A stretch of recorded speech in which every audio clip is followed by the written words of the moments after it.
This might be the only tripod I ever use ever in my life again. Let me explain. This is the Falcam Treeroot, and it is by far the best tripod I've ever used, and probably going to be the best tripod I'm going to use for a long time, unless somebody somewhere brings out something that's better than this. And you can try and convince me otherwise, but I'm pretty much convinced already. Now, I've had my eyes on this guy since it was first released a couple of years ago, and I finally got my hands on it. Thank you to Falcam for sending this over for review. Video is not sponsored by Falcam in any way. They have no say in anything that I'm about to mention in this video, nor do they get to see it beforehand. However, like I said, they did send this out to me. So without any further ado, let's get to it. What makes this so special? Well, as you can see from the form factor, it is of course a compact travel type tripod, I say, because to be honest, it's very versatile and you can use it for a range of different uses, but it's predominantly aimed towards being used as a compact travel tripod.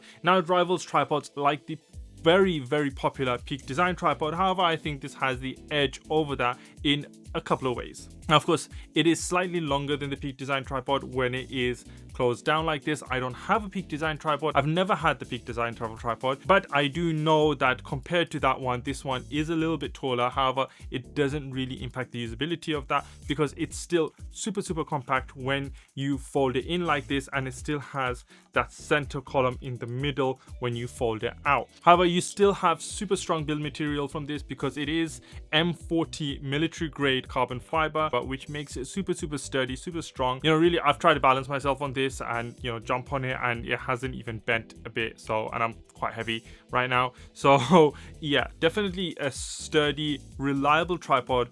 And that's exactly what you want when you're going out and about traveling. You want something that's both relatively light and compact, which this is at about 1.5 kg, but still strong enough to be able to kind of take abuse whilst you're using it out and about. Now, apart from the size and build, there are a couple of things that make this super special. Now, the most notable of those features is in the ball head itself, and that is the F38 Pro quick release system that it comes with. And the reason it's an F38 Pro is because that makes it compatible with more than 90% of the Arca Swiss plates out there. You can pretty much take any Arca Swiss plate and snap it onto this tripod and you don't have any issue. So just to kind of demonstrate here live, I am going to mount this on here, and I will of course show some B-roll on the screen later on as well. But look how quick it is. So this is with an F38 plate attached to it. That's it. That's all it took to put it on, and it's sturdy. Look, it's not coming off. And then you just kind of release it and you're good to go. And then put it back on, snaps on. Look at that. That's super fast. I mean, I don't think you can ask for a system that mounts a camera to a tripod faster than that. So that is absolutely fantastic. And just also to demonstrate that any Arca Swiss plate can work with it, here I have the small rig half cage, which has a very standardized Arca Swiss. I don't know if you can see that. It has a very standard Arca Swiss plate on the bottom of it. Look at this. So I'll show you here. See? There you go. This doesn't have an F38 plate on the bottom. Yeah, this is just a standard Arca Swiss. It's a long Arca Swiss. There you go. Works perfectly.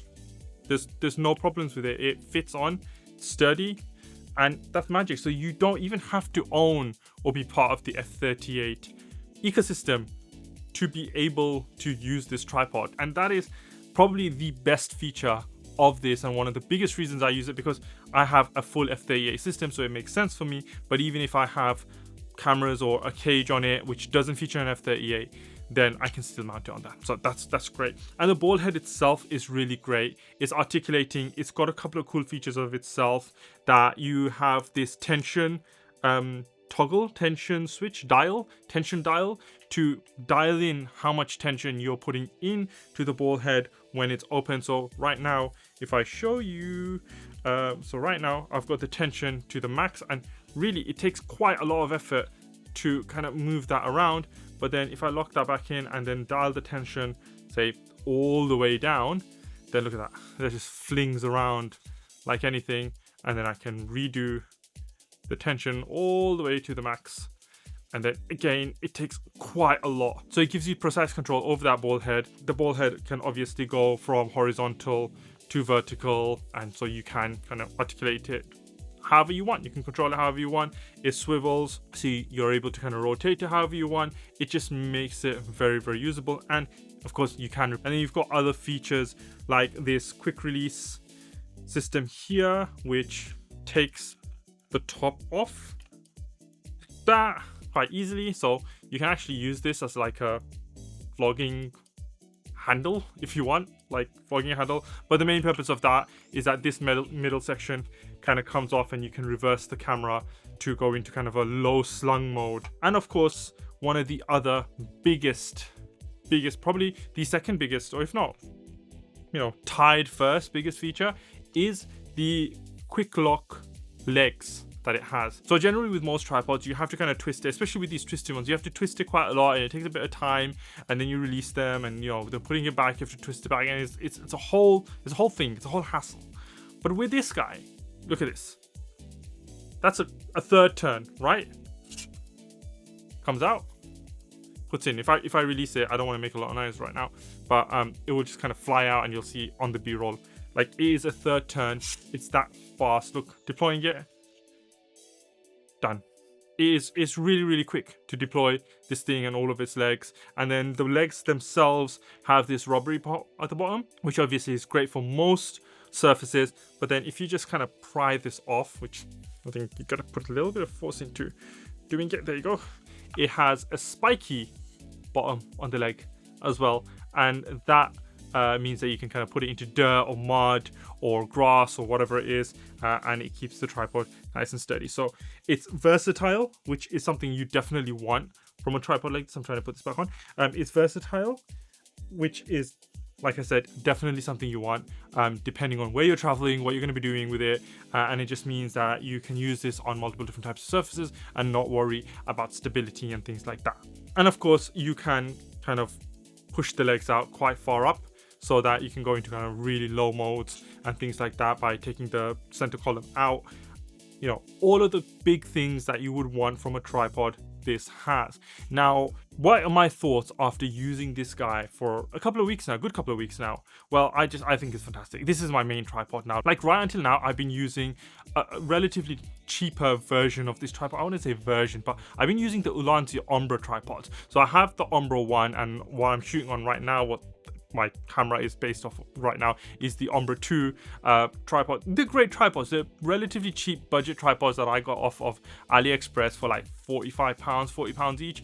They're really good. They're good quality. They're quite light, but they're not carbon fiber. They're not as strong. They're a little bit more flimsy. And I don't want something where my camera is going to be flailing. I had an incident where my camera was on one of these tripods and it did tip over and one of my lenses broke. So I don't want something like that repeating, and I just think that with a heavier, good tripod like this, I don't think I'm going to have that issue. And also, this is a lot easier to carry around. It does tighten in a bit more, and it is not as tall as the Umbra tripods. So that means that it fits perfectly into my bag, my camera bag, any camera bag. It fits right into the side slot, and it kind of just disappears, and it's just there. So that means when I'm out and about, whether I am going traveling, which eventually I will do with it, but even if I'm out in the city and I'm shooting content like that, I can have this in my bag and not worry, because it's not taking up a lot of space. It's nicely into that side pocket for the tripods that my bags have, and it's just there, and I can deploy it whenever I want very, very easily. Functionally, it's so good because it fits so perfectly into that F38 ecosystem that I have. Working with my backpack player, I can take my camera off my clip, pop it onto the tripod, take it off the tripod, pop my camera back onto the clip really easily, because it's all using the F38 system. And to add to the functionality, it's also got an F22 mounting system for Falcam as well, which means you can have your F22 accessories mounted to that, whether it's like an additional magic arm to hold a monitor with, or anything from the F22 ecosystem, you can kind of mount that onto it, and that fits perfectly onto things like my cages, which also have F22 kind of mounts to them. I genuinely think right now this is the best travel tripod you can get on the market. From my testing, this has been fantastic. I've used it on a bunch of shoots, as well as out and about, taking it out on kind of days out in the city whilst I'm shooting content, and it has worked very, very well for me. Like, it is such a great tripod, and I got to review it really extensively as well with my friend Ini, who is otherwise known as I'm Your Filmmaker. Shout out to him, because he's also got this tripod, and we used it and kind of reviewed the tripods together, and we just found that it is just a fantastic tripod to own. I swear by it. You guys, if you have any complaints after getting one of these, if you do decide to get one, let me know what your complaints are, because right now I'm finding it really difficult to find any major faults. I do wish it was a little bit shorter, like the Peak Design one is, and a little bit lighter, but I guess I understand why it is built the way it is. It's really, really solid. Like, it's heavier than I expected it to be, but it's really, really solid, and it's still, look at that, I'm kind of holding it with one arm, with one hand quite tightly, so it is still very, very compact, which is exactly what I wanted. I'm gonna end it there, guys, because I don't want to go on and on about a tripod and say the same things over and over again. I hope you guys found this video useful, found this review useful, found some of the footage of me using it useful, to give you an idea of what this tripod is and what it can do and how it works. And I hope it's helped influence any sort of decision you're making, either for or against getting this tripod. If you do want to grab it, there is an affiliate link down in the description box below. Yes, like I said, it's an affiliate link, so it does get me some commission if you use that link to purchase the tripod with. Likewise, if you did enjoy the video and it was useful to you guys, then do hit that like button. And if you have any questions about anything that I might not have addressed in this video, then do leave a comment down below. I'll be more than happy to try and answer those. Or if there is anything in the video that you disagree with, then again, leave a comment down below and I'll address that as well. And if you do enjoy my videos in general, do consider hitting that subscribe button. I'll leave it there, guys. Until next time, this is Kai24 signing out.